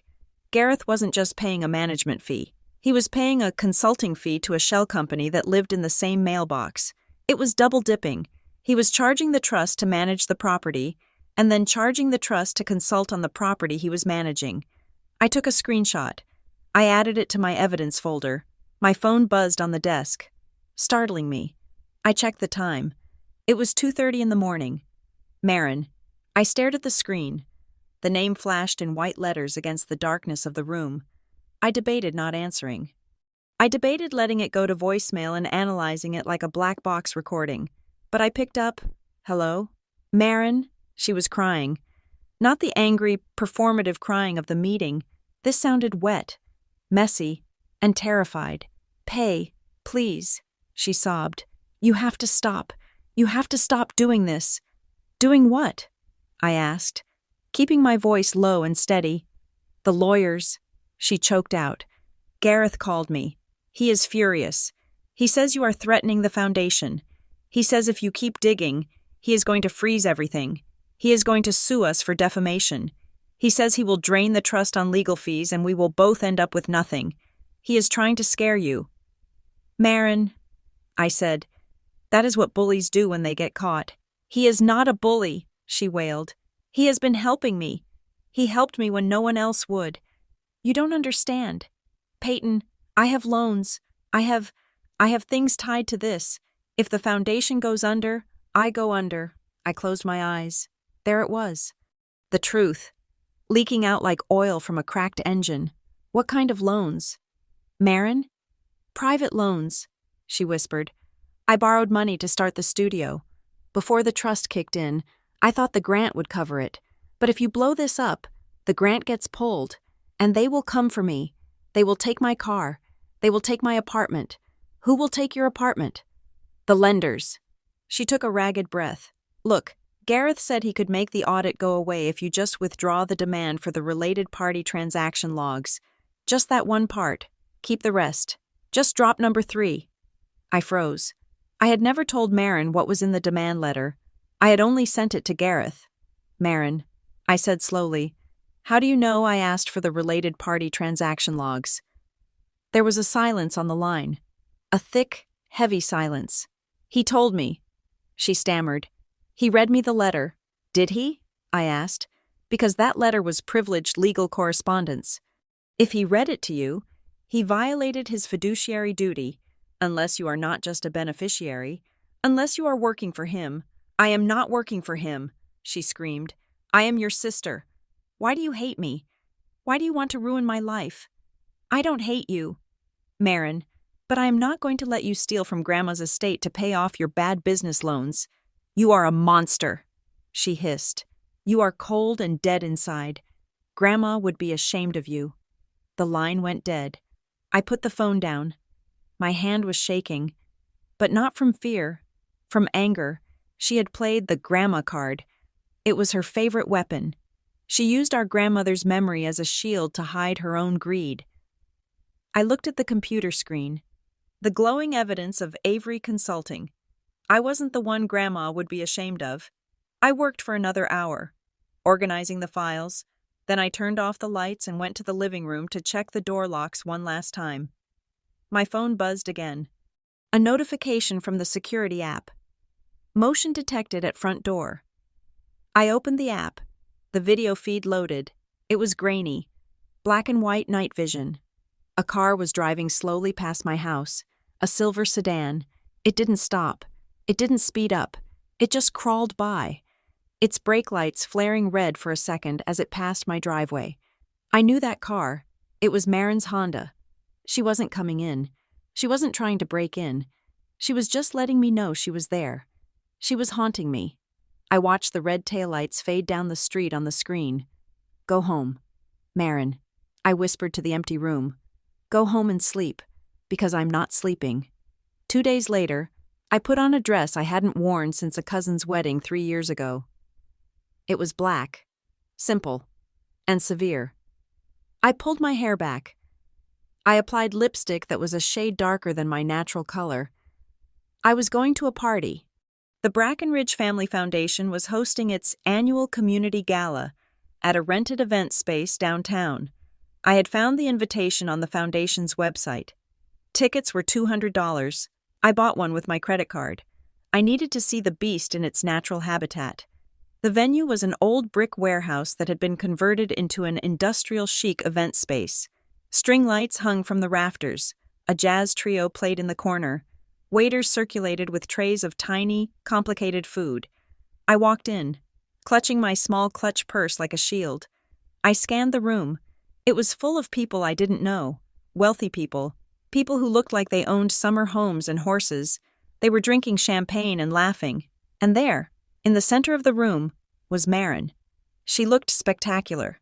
She was wearing a floor-length emerald gown that shimmered under the lights. Her hair was perfect. She was holding a glass of champagne, holding court with a group of older men in tuxedos. She threw her head back and laughed at something one of them said. It was a radiant, charming laugh. It was the laugh of a beloved granddaughter carrying on a noble legacy. I felt a sick twist in my stomach, a mix of nausea and grudging admiration. She was good at this.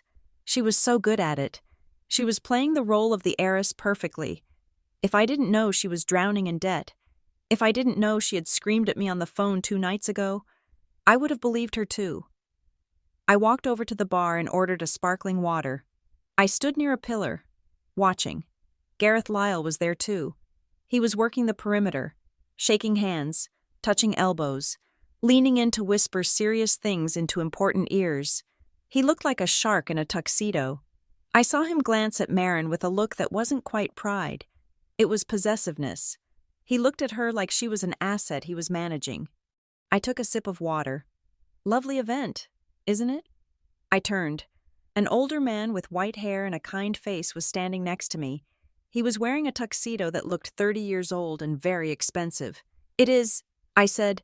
"I am Arthur Henderson," he said, extending a hand. "I am on the board. I don't believe we have met." I shook his hand. "I am Peyton Campbell." His eyebrows shot up. "Campbell? You are Eleanor's granddaughter? Marin's sister?" "Yes," I said. He beamed. "Well, it is a pleasure. A true pleasure. Your sister is a dynamo. Just a dynamo. The work she has done to pivot the Foundation's mission. It is remarkable." "Pivot the mission?" I asked, keeping my tone light. Yes. Moving away from the small literacy grants and focusing on the holistic wellness initiative. It was a bold move, I admit. When she proposed the revised mission statement back in January, I was skeptical, but she sold us on it. I froze. "January?" I asked. "This past January?" "Yes," Mr. Henderson said. "Just after the new year, she gave a very passionate presentation about how this was what Eleanor wanted in her final days. My grandmother died in November. If the mission statement was revised in January, Grandma didn't approve it. Marin did. Marin changed the Foundation's purpose after Grandma was dead to align with her yoga studio business. That is interesting," I said. "I didn't realize the vote was in January." "Oh yes," Mr. Henderson said. "We had to rush it through to qualify for the spring grant cycle. Gareth was very helpful with the paperwork. He streamlined the bylaws for us.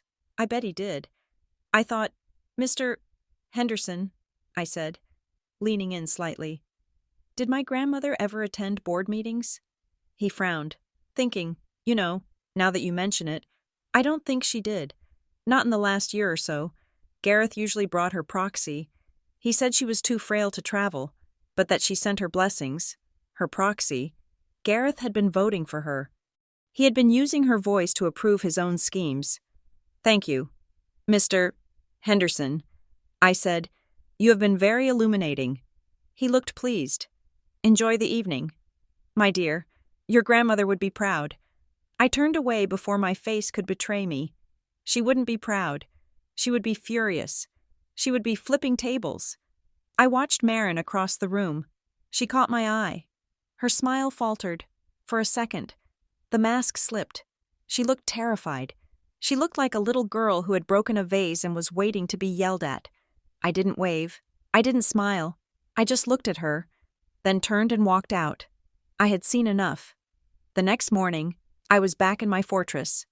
The phone rang at 10 o'clock. It was Robert Vance. "Peyton," he said. His voice was grim. "I have been going through the dump. Did you find Avery Consulting?" I asked. "I found better than that," he said. "I found the bridge." "The bridge? Remember the bridge distribution you heard about? The one that saved the studio?" "Yes, it wasn't a loan," Vance said. "It was categorized as a vendor prepayment. Explain it to me like I am 5. I said. Vance rustled some papers. "Okay. On November 10th, 2 days before your grandmother died, the trust wired $50,000 to a company called Apex Medical Supply, ostensibly for home health equipment." "Okay, but Apex Medical Supply doesn't sell hospital beds," Vance said. "I ran their tax ID. They are a holding company. And on November 11th, Apex Medical Supply wired $48,000 to Highline Property Group for commercial lease arrears on Unit 4409. My mouth went dry. "So they washed it." I said, "Exactly." Vance said, "They moved the money out of the trust under a medical code, sent it to a third party, and then bounced it back to pay the rent on Marin's studio. It is classic layering. It is money laundering. Peyton. It is clumsy, but it is a felony." I stared at the wall, my grandmother's money, The money she saved by clipping coupons and turning off lights. It was being laundered like drug money to pay for Marin's mistakes. Can we prove Gareth knew? I asked. Gareth authorized the wire to Apex. Vance said, and if we dig, I guarantee we will find that Gareth has a stake in Apex, or his wife does, or his brother. So we have him. I said, we have enough to pull the trigger. Vance said, we have enough to file for a removal of trustee and a surcharge action. But Peyton, you need to know what this means. What does it mean? It means the trust gets frozen, completely, no distributions to anyone for a year, maybe 2. And Marin, if she signed any of those papers knowing what they were, she could be liable too. Civilly, maybe criminally. I closed my eyes. I saw Marin in her emerald dress, laughing. I saw Marin crying on the phone. I saw the silver car driving past my house. Do it, I said. Are you sure? Vance asked. Once we file with the fiduciary board, we can't unring the bell. This blows up the family. The family blew up a long time ago. Robert, I said, we are just looking at the shrapnel now. File it. I hung up. I sat in the silence of the house. I felt heavy. I didn't feel triumphant. I felt a deep, aching sadness. I walked into the living room and sat in Grandma's recliner. It still smelled like her, faintly of baby powder and mints. I looked at the photos on the mantel, me and Marin as kids, building a sandcastle, Marin holding me when I scraped my knee, Grandma standing behind us, her hands on our shoulders. I had to face a question I had been avoiding, a question that had been gnawing at me since I saw the forged signature. Did Grandma know? Not about the laundering, not about the crimes, but did she know Marin was failing? Grandma was sharp. She saw everything. She knew Marin was impulsive. She knew Marin wanted to be big and important, but didn't want to do the work. Maybe the trust wasn't just about protecting the money. Maybe it was about protecting Marin from herself. And maybe, just maybe, Grandma had let some of this happen. Maybe she had signed the first few checks for the wellness center because Marin had cried and begged and promised it would be the thing that finally worked. Maybe Grandma had enabled her, out of love, out of guilt for being old and dying and leaving us alone. I felt a tear slide down my cheek. It was possible to love someone and still ruin them. It was possible that Grandma, in her desire to save Marin, had created a monster. And now I had to be the one to kill it. I wasn't just fighting Gareth Lyle. I was fighting the ghost of my grandmother's bad decisions. I was cleaning up a mess that started long before the funeral. I stood up. I wiped my face. I went to the kitchen and made a sandwich. I ate it standing up. Then I went to my computer and opened a new document. I wasn't writing a story. I was writing a timeline. November 10th. Wire to Apex. November 12th. Grandma dies. November 14th. Medical reimbursement approved. January 5th. Mission statement revised. I printed it out. I taped it to the wall above my desk. It looked like a battle map. I was ready. Gareth Lyle thought he was dealing with a grieving granddaughter. He thought he was dealing with someone who could be bought with $10,000. He didn't know he was dealing with the one person who knew exactly how much a gallon of milk cost. He didn't know he was dealing with the person who had sat in the dark and listened to the silence. He didn't know that I had already changed the locks. I looked at the camera feed on my phone. The street was empty. Come on, Gareth, I whispered. Make your move. The letter from the State Fiduciary Board arrived on a Thursday, the kind of gray, indeterminate day that made the world look like a washed-out photograph. It was a single sheet of paper, standard government weight, with a seal embossed at the top. R.E., case number 8990, inquiry into the actions of Trustee Gareth A. Lyle. Dear Ms. Campbell, the board has reviewed your preliminary submission and the accompanying affidavit from Mr. Robert Vance. We have determined that sufficient grounds exist to open a formal inquiry. A hearing officer has been assigned. It was the most beautiful thing I had ever read. It was dry, bureaucratic, and completely devoid of emotion. Yet it felt like a shout in a canyon.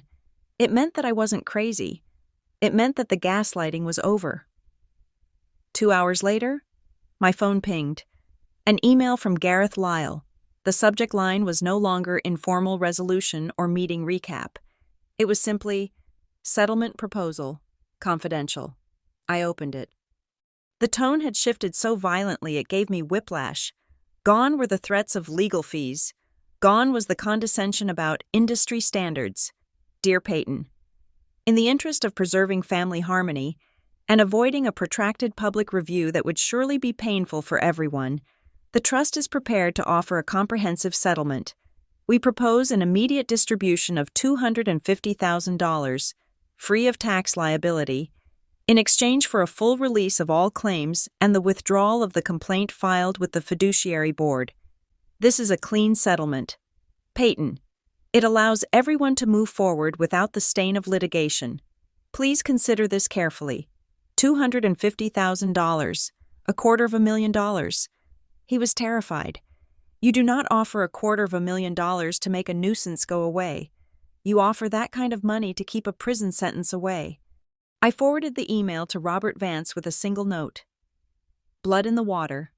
Then, my phone buzzed again. A text message. Marin.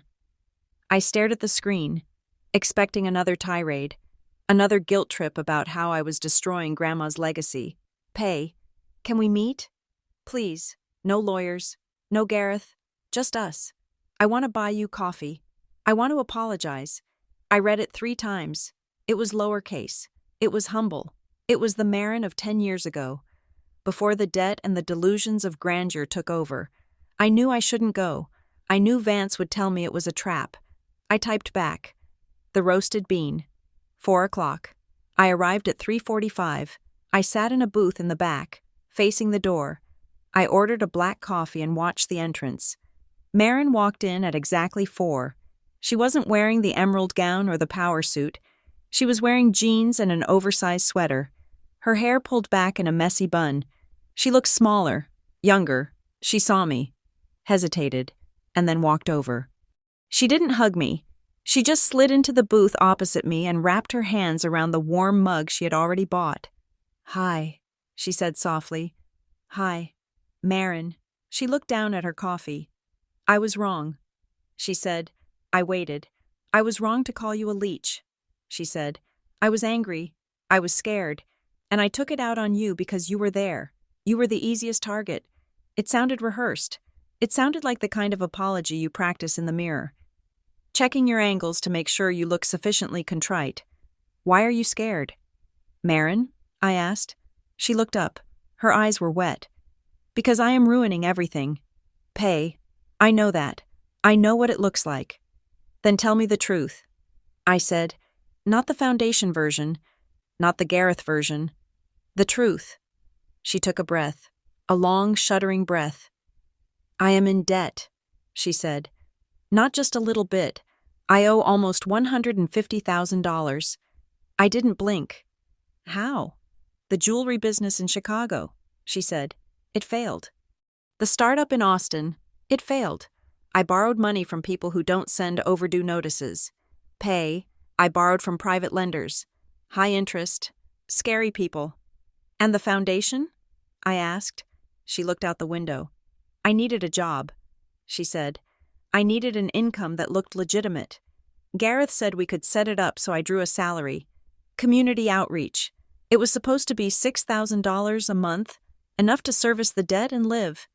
So the wellness studio, the photos, the legacy, it was all just a salary vehicle? It wasn't just that, she insisted, a flash of the old defensiveness returning. I wanted to do good work. The studio helps people, but you built it on lies. Marin, you built it on money that wasn't yours to spend. It was Grandma's money, she said. She would have wanted to help me. She always helped me. And there it was, the entitlement, the belief that Grandma existed to be Marin's safety net. Marin, I said, leaning forward, Grandma helped you because she loved you, but she didn't leave you the money to pay off loan sharks. She left it in a trust, specifically so you couldn't do this. Marin's face crumpled. There is something else, she whispered. What? She looked around the coffee shop, checking for listeners. 3 years ago. She said, Before she got really sick, I came to her. I told her I was in trouble. I told her I was going to default on a consolidation loan. And? She co-signed. Marin said she co-signed a refinancing agreement, $80,000. I felt the air leave my lungs. Grandma co-signed? Grandma. Who cut open toothpaste tubes to get the last bit out? She didn't want to, Marin said quickly. But I cried. I told her I would go to jail. I made it sound worse than it was. So she signed. I stared at my sister. And when she died? The loan was still active. Marin said, if I defaulted, the lenders would come after the estate. They would put a lien on the house. Your house, Peyton. My stomach dropped. So Gareth isn't just paying your salary, I said. He is paying the loan. Marin nodded. He classified it as investment management. He has been making the payments from the trust principal to keep the lenders away from the house. He said it was damage control. He said if we didn't pay it, the whole estate would be tied up in litigation for years. I sat back against the vinyl booth. The scope of it was staggering. It wasn't just theft. It was a cover-up. Gareth was using the trust money to pay off a debt that Grandma had legally guaranteed.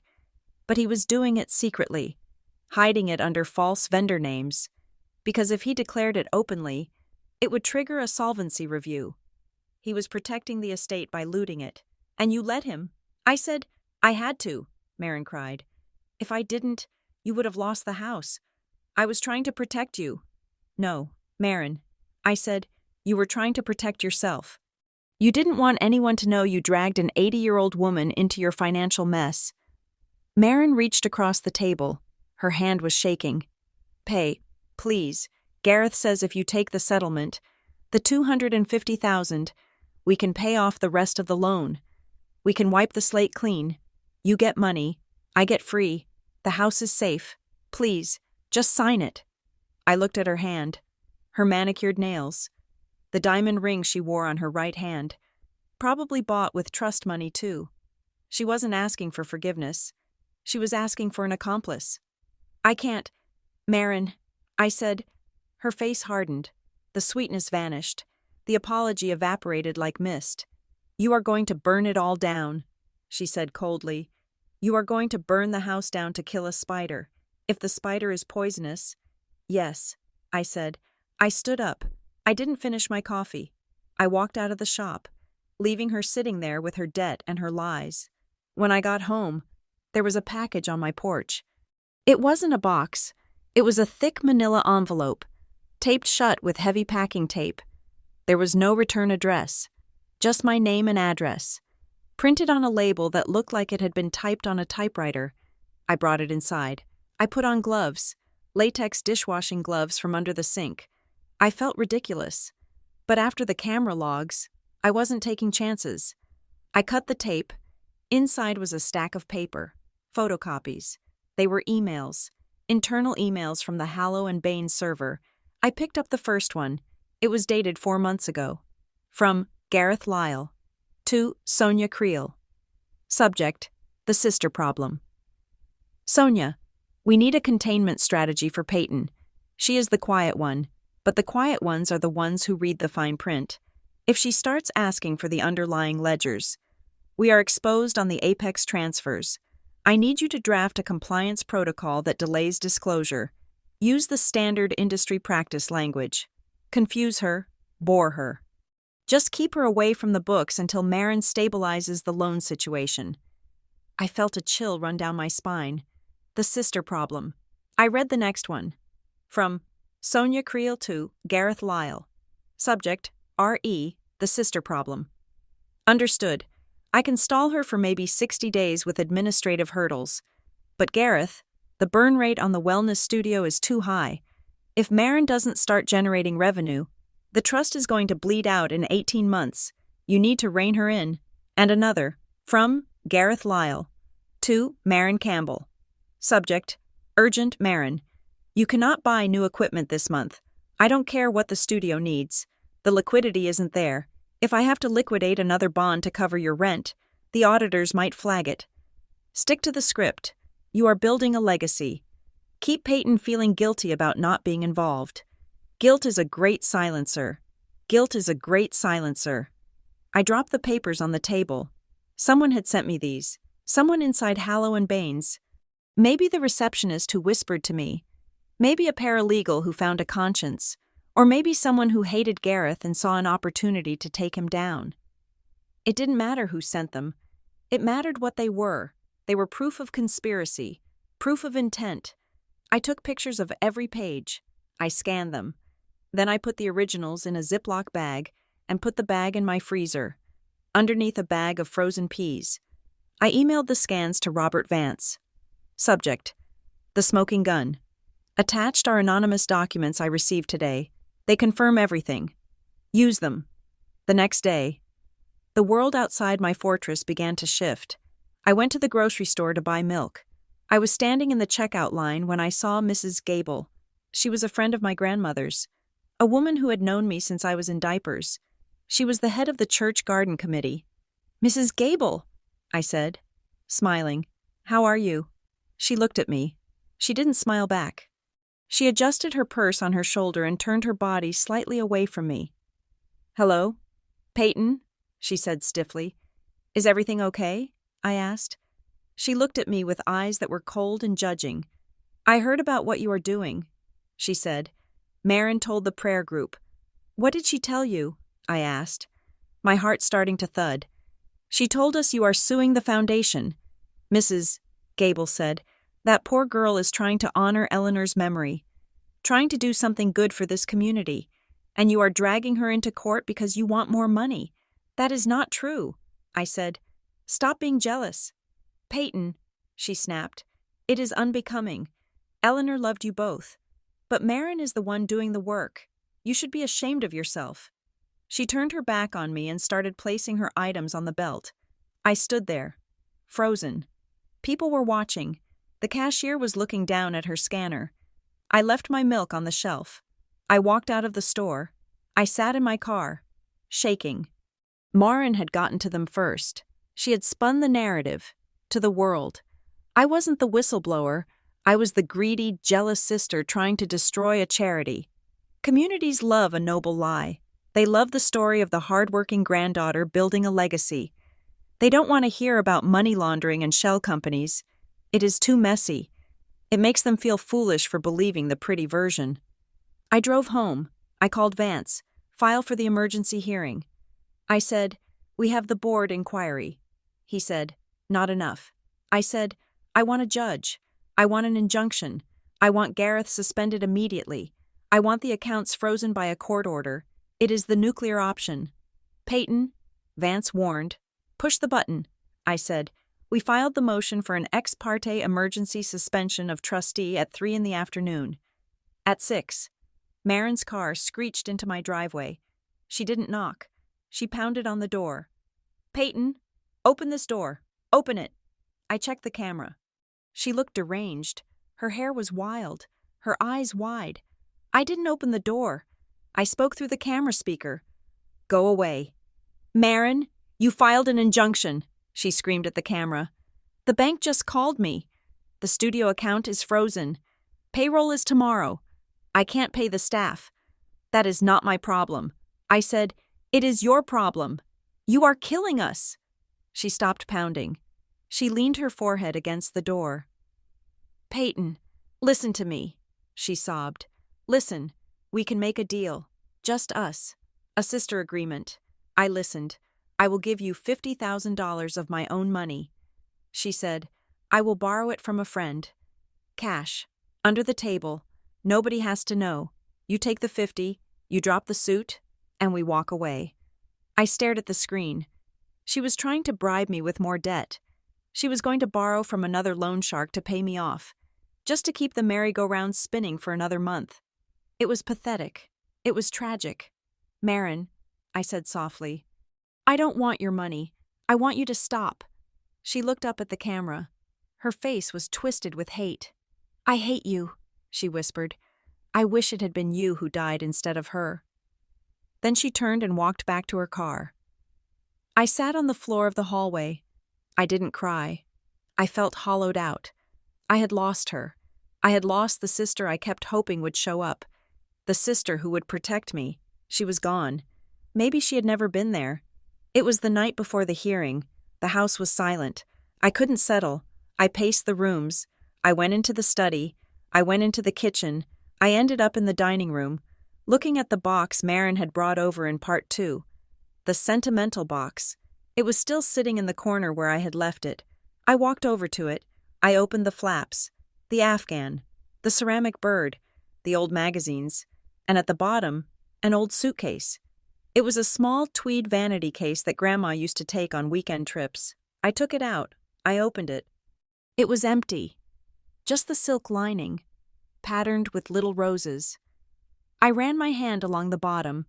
I felt something, a crinkle. It wasn't the sound of fabric. It was the sound of paper. I pressed harder. There was something underneath the lining. I felt along the edge of the case. The lining had been slit, then carefully glued back down. I grabbed a knife from the kitchen. I slit the fabric. I reached inside. My fingers brushed against something cool and smooth. I pulled it out. It was a folder, a blue, plastic folder. My heart stopped. The blue folder. The one Sarah the nurse had told me about. The one Grandma had been asking for. Marin had brought this box to me. She had said she curated it. Did she miss it? Did she think the suitcase was just empty junk? Or... I looked at the folder. It was sealed with a piece of Scotch tape. Or did she plant it? Did she put it there, knowing I would find it? Was there a part of Marin, buried deep under the debt and the lies and the emerald dresses, that wanted to be stopped? Was there a part of her that couldn't bring herself to destroy the last thing Grandma wrote? So she gave it to me like a time bomb, waiting for me to detonate it? I sat on the floor, the blue folder in my lap. I peeled back the tape. I opened it. There were 2 envelopes inside. One said Marin, one said Peyton, and a letter, written on Grandma's stationery, addressed to both of us. I began to read. The floor was hard beneath me, but I did not feel it. The house was silent, wrapped in the heavy stillness of 3 a.m, but inside my head, it was deafening. I held the blue plastic folder in my hands. It was cheap, the kind you buy for 50 cents at a back-to-school sale, but it felt heavier than a stone tablet. I ran my thumb over the tape I had just peeled back. My grandmother had sealed this. Her hands, shaking with age and illness, had pressed this tape down. She had hidden it in the lining of a vanity case. A secret capsule sent into the future.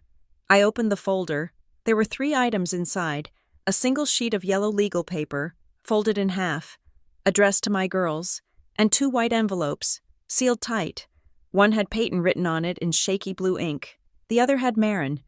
I picked up the legal paper first. My hands were trembling so badly the paper rattled. My dear girls, if you are reading this, it means I'm gone. And if you have found this folder, it likely means things have not gone according to plan. I hope I am wrong. I hope you are reading this together, sitting at the kitchen table, drinking coffee and laughing about the old woman who worried too much. But I know you both, and I know myself. I have made mistakes. I have loved you both fiercely, but I have not always loved you wisely. I tried to fix things that were not mine to fix. I tried to cushion falls that needed to be felt. This folder contains my final instructions, not the legal ones, the lawyers have those, but the moral ones. The truth, please, listen to each other. You are all you have left. Love, Grandma. I wiped a tear from my cheek. It was so like her. Even from the grave, she was trying to mediate. She was trying to hold us together with soft words. I put the note down and picked up the envelope marked Peyton. I slid my finger under the flap and tore it open. My dearest Peyton, I am sorry. I am sorry that I'm leaving you with a mess. You were always the steady one, the one who checked the locks, the one who remembered to turn off the stove. I leaned on you. Peyton, I leaned on you so hard in these last few years that I fear I crushed you a little. You need to know the truth about the money. I have been paying for Marin, for years, when her jewelry business failed. I paid the rent. When she had tax trouble in Austin, I paid the IRS. I did it because I was afraid. I was afraid that if I didn't help her, she would drown. She has such big dreams. Peyton, but she has no floor. I tried to be her floor, but I realized too late that by being her floor, I was stopping her from learning how to stand. The trust is designed to stop this. I have set strict guardrails, no lump sums, no discretionary access for business ventures. She is to receive a monthly stipend, enough to live simply, but nothing more. Not until she proves she can manage it. I know Gareth Lyle seems slick. I know you don't like him, but I hired him to be the bad guy. I hired him to say no, because I never could, if he is doing his job. Marin will be angry. Please, stand your ground. Don't let her bully you. And don't let her bully him. I lowered the letter. The air in the room felt thin. She had hired Gareth to be the bad guy. She had designed the trust as a cage for Marin's impulses. But she didn't know. She didn't know that the bad guy she hired had decided to open the cage door and sell tickets. She didn't know that Gareth wasn't enforcing the guardrails. He was selling the scrap metal. I looked at the third envelope. Marin. It was sealed. It was private. But Marin wasn't here. And tomorrow, we were going to court. Tomorrow, a judge was going to decide if Gareth Lyle was a criminal or a victim of a hysterical beneficiary. I needed to know. I hesitated. Opening someone else's mail is a crime. It is a violation. But laundering money is a crime too. Forging signatures is a crime. I picked up Marin's letter. Legal necessity. I whispered to the empty room. It is legal necessity. I opened it. It wasn't a letter like mine. It was a contract. A handwritten, informal contract. But a contract nonetheless. To Marin. I love you. You are my fire. You have so much passion, so much light. But fire burns, my darling. And you have burned through everything I have given you. You have asked for control of the foundation. You have asked for the trust to fund your wellness centers. I am saying no. The trust will provide you with a base income. However, if you wish to access the larger capital share, you must agree to the following. 1. You must step down from any paid role in the Brackenridge Foundation for a period of 2 years. 2. You must submit to an annual independent audit of your personal finances. 3. You must pay back the $80,000 loan I co-signed before you receive another cent. This is not a punishment. This is protection. I am trying to save you from yourself. I stared at the words. Step down from any paid role. Marin knew. She had to know. Grandma must have told her this before she died. And yet, Marin was currently the community outreach liaison with a salary. She was running the foundation. She was expanding it. She had defied every single wish in this letter, and Gareth Lyle had helped her do it. I put the papers back in the blue folder. I closed it. I didn't sleep. I sat in the chair by the window and watched the sun come up. It rose gray and bleak, illuminating the frost on the grass. I showered. I dressed in my navy blazer. I pulled my hair back tight. I walked out the door. I didn't look at the camera. I didn't check the locks. I just drove. The courthouse was a monolith of stone and glass, designed to make you feel small. I met Robert Vance on the steps. He looked tired. He had a briefcase in one hand and a travel mug in the other. You look like you're going to a funeral, he said. Maybe I am, I said. I handed him the blue folder. What is this? He asked. The smoking gun, I said. But not the one we thought. It is the intent. It proves Gareth is acting against the express written wishes of the grantor. Vance opened it. He scanned the pages. He let out a low whistle. Where did you get this? Hidden in a suitcase Marin gave me. I said. Vance looked up, his eyes sharp. Did she know? I don't know, I said. I honestly don't know if she missed it or if she wanted me to find it. We walked into the courtroom. It was quiet, smelling of floor polish and anxiety. Gareth Lyle was already there. He was sitting at the defense table, looking immaculate in a charcoal suit. He was whispering to a lawyer I didn't recognize, a man with silver hair and a $3,000 briefcase. Marin was sitting behind them. She was wearing black again. She didn't look at me. She was staring at her hands, twisting a ring on her finger. Round and round, the bailiff called the court to order. Judge Harrison entered. She was a woman in her 60s with reading glasses perched on the end of her nose and an expression that said she had zero patience for family drama. "We are here on an emergency motion to suspend trustee powers," Judge Harrison said. "Mr. Vance, you may proceed." Vance stood up. He was calm, methodical. "Your Honor," he began, "this is a case of a trustee who has treated a fiduciary estate as a personal piggy bank. We have evidence of commingling funds. We have evidence of related party transactions. We have evidence of post-mortem authorizations." He laid it out: the Apex wire, the Highline property management fee, the Avery consulting payments. Gareth's lawyer stood up. "Objection. Your Honor, these are standard operational expenses. The trustee has broad discretion under the instrument to manage assets. The plaintiff is simply confused by the complexity of the portfolio." Judge Harrison looked over her glasses. "Complexity is one thing. Counselor, paying your own consulting firm is another. I want to hear about this Avery Consulting." Gareth stood up. "Your Honor, Avery is an independent advisor. They provide market analysis." "Who owns Avery?" the judge asked. "It is a limited liability company," Gareth said, smoothing his tie. "Who owns it? Mr. Lyle?" "I have a minority interest," Gareth admitted. His voice was tight. "And did you disclose this interest to the beneficiaries?" "It was in the general disclosures," Gareth said, "buried in the fine print." Vance stepped forward. "Your Honor, I would like to submit new evidence. Exhibit D, the blue folder." He walked the folder to the bench. He handed copies to Gareth's lawyer. Gareth took the copy. He scanned it. His face didn't change, but his neck went red. "This is unofficial," Gareth said. Standing up, "This is a handwritten note. It was not notarized. It was not filed with the court. It has no legal standing. It is sentimental ephemera. It is evidence of intent," Vance argued. "It explicitly states that Maren Campbell was to have no paid role in the foundation. Yet Mr. Lyle put her on the payroll 1 month after death. He is acting in direct contradiction to the grantor's instructions." The judge read the letters. She took a long time. The silence in the room was heavy, suffocating. Finally, she looked up.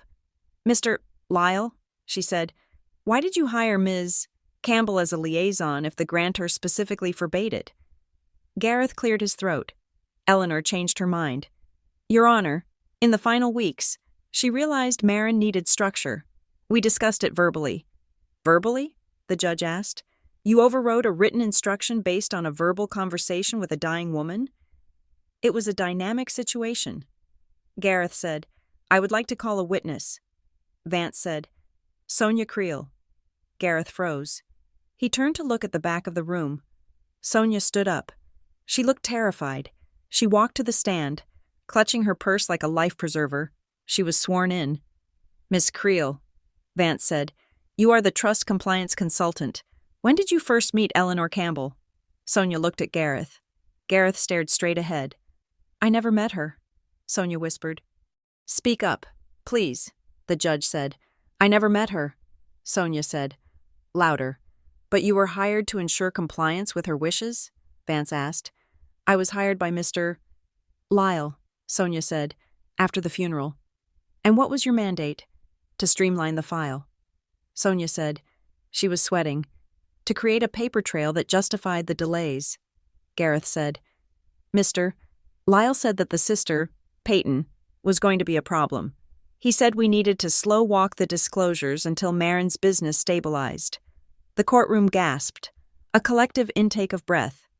"Slow walk?" Vance asked. "Yes."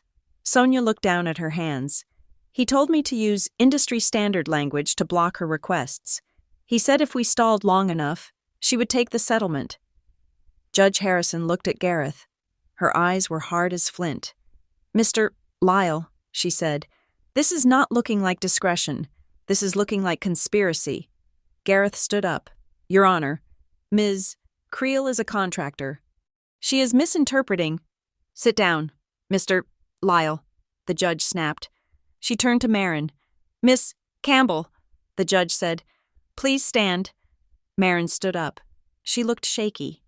"Did you know about this letter?" the judge asked, holding up the blue folder. Did you know your grandmother wanted you to step down? Marin looked at the judge. Then she looked at me. Her eyes were swimming with tears. She told me, Marin whispered. And yet you took the job? I had to, Marin shouted. The sound cracked through the room. It wasn't her idea, Marin yelled, pointing at the empty witness stand. The foundation wasn't her idea. It was mine. Marin, Gareth hissed. Shut up.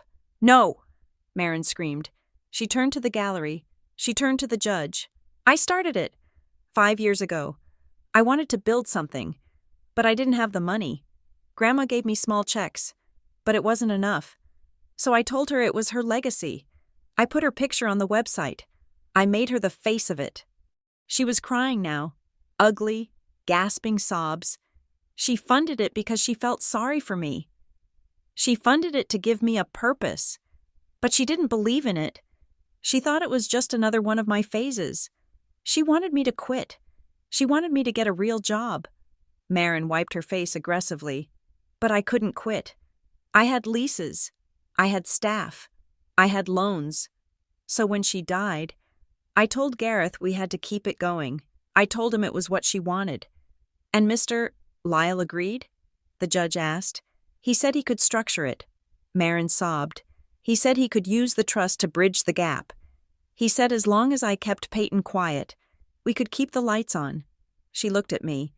I just wanted to prove her wrong. I just wanted to prove I could finish something. She collapsed back into her chair, putting her head on the table. The room was silent. Judge Harrison took off her glasses. She looked at Gareth Lyle. Mr. Lyle, she said, your suspension is no longer a request. It is an order. Effective immediately. You are removed as trustee. You are ordered to surrender all keys, passwords, and records to the court clerk within 1 hour. She picked up her gavel. I am appointing an interim neutral trustee to conduct a forensic audit of the entire estate, including the foundation, the wellness studio, and your Avery consulting group. Gareth's face went pale. It was the color of old paper. Your Honor, he stammered, that will freeze the assets. The studio will close. Then let it close, Judge Harrison said. She banged the gavel. This hearing is adjourned. The sound of the gavel was final. It was the period at the end of the sentence. I sat there for a moment. I didn't feel happy. I didn't feel vindicated. I felt exhausted. I watched the bailiff approach Gareth. I watched him hand over his phone. I watched the arrogance drain out of him, leaving just a small, scared man in a suit. I walked out of the courtroom. The hallway was cold. The air conditioning was humming. I walked toward the exit. I wanted to go home. I wanted to sleep for a week. Peyton. I stopped. I turned around. Marin was standing there. She looked wrecked. Her mascara was running. Her dress was wrinkled. You won, she said. Her voice was flat. I didn't win. Marin, I said, nobody won. Grandma's money is going to be eaten up by lawyers now. The studio is going to close. You are going to lose your apartment. I know, she said. She took a step closer. But you don't understand, she said softly. What don't I understand? You think you stopped the bad guy. Marin said, you think Gareth was the problem. He was the problem. Marin, I said, he was stealing. He was holding the wall up. Marin said. She smiled then. It was a terrifying smile. Sad and knowing. You triggered the audit. Pay. You opened the books. So, Marin whispered, you are going to find the other document. My stomach clenched. What other document? The one from 10 years ago. Marin said, the one Grandma signed when Grandpa died. The one that Gareth hid for us. I stared at her. What are you talking about? Grandma wasn't just protecting me. Peyton, Marin said. She was protecting the whole family. Because if the auditors look back 10 years, if they look at the original source of the trust funding, she trailed off, they are going to find out where the money actually came from. She said, and it wasn't from Grandpa's pension. She stepped back. You wanted the truth. Pay. You wanted to be the smart one, the investigator. Well, Congratulations. You just exposed us all." She turned and walked away. Her heels clicked on the marble floor. Click, click, click. I stood there in the cold air. I checked my watch. 1:15. The second hand was sweeping forward. Tick, tick, tick. It wasn't about being rushed anymore. It wasn't about delays. It was about time running forward, unstoppable, carrying us into a future I had blindly demanded. I had pulled the thread. I had unraveled the knot. But Marin was right. I hadn't just destroyed the lie. I might have destroyed the truth, too. I looked at the closed doors of the courtroom. Behind them, strangers were about to dig into the bones of my family. They were going to find the rot, and I was the one who handed them the shovel. I turned and walked out into the blinding afternoon sun, alone. To the audience of Revenge Stories, thank you. Thank you for walking this dark, twisted hallway with Peyton and Marin. We started with a simple trust meeting, and we ended in the wreckage of a family that loved too much and trusted too little. I would love to know, where are you listening from today? Are you in a quiet house like Peyton? Or driving through a city like Marin? Let me know in the comments below. And tell me, do you think Peyton did the right thing? Or should some secrets stay buried to keep the family safe? Please subscribe to Revenge Stories for more tales of betrayal, justice, and the thin line between them. Share your thoughts in English. I read every single one.